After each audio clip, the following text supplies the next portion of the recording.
wabarakatuh. Kami dari kelompok 4 ingin mempresentasikan tentang struktur organisasi. Sebelumnya, perkenalkan, nama saya Siva Maharani Karismawati. Saya Aulia Mariana Putri. Saya Nabila Trisela. Saya Siti Nuri Hadatullah Isi. Berikut adalah hasil dari diskusi kami. Pertama, ada pengertian organisasi. Pengertian struktur organisasi adalah sistem yang digunakan untuk mendefinisikan hierarki dalam sebuah organisasi dengan tujuan menetapkan cara sebuah organisasi dapat beroperasi dan membantu organisasi tersebut dalam mencapai tujuan yang ditetapkan di masa depan. Mengapa bisa disebut dengan organisasi? Karena apabila ada ketua tetapi tidak ada anggota, maka organisasi tersebut tidak mempunyai tujuan. Dan juga kalau tidak ada ketua, maka organisasi tersebut tidak akan berjalan karena satu kesatuan dalam sebuah organisasi itu terdiri dari anggota dan ketua.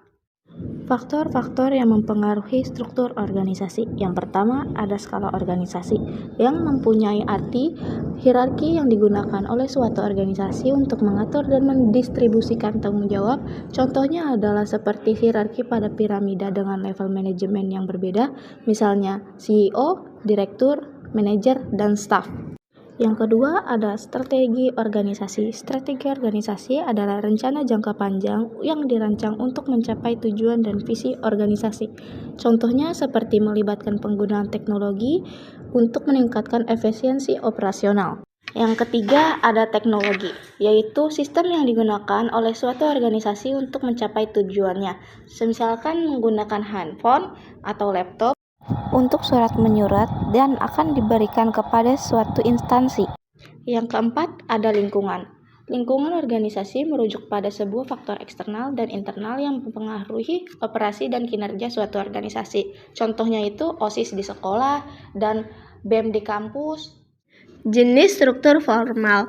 Organisasi formal ialah suatu organisasi yang memiliki struktur yang jelas, pembagian tugas yang jelas, serta tujuan yang ditetapkan secara jelas. Atau organisasi yang memiliki struktur atau bagian yang menggambarkan hubungan-hubungan kerja, kekuasaan, wewenang, dan tanggung jawab antara pejabat dalam suatu organisasi. Dalam organisasi formal, tujuan atau sasaran bersifat spesifik dan didefinisikan dengan baik. Tujuan utama organisasi formal adalah produktivitas, pertumbuhan, dan perluasan. Dalam organisasi informal, tujuannya tidak spesifik dan didefinisikan dengan baik. Contoh organisasi formal adalah sekolah, PT, atau perusahaan. Yang terakhir di sini ada jenis struktur informal. Informal adalah kelompok yang terbentuk karena pertemuan yang berulang-ulang dan memiliki kepentingan serta pengalaman yang sama. Contohnya seperti anggota OSIS. Sekian dari presentasi kami. Lebih kurangnya mohon maaf. Wabillahi taufiq wal hidayah. Wassalamualaikum warahmatullahi wabarakatuh.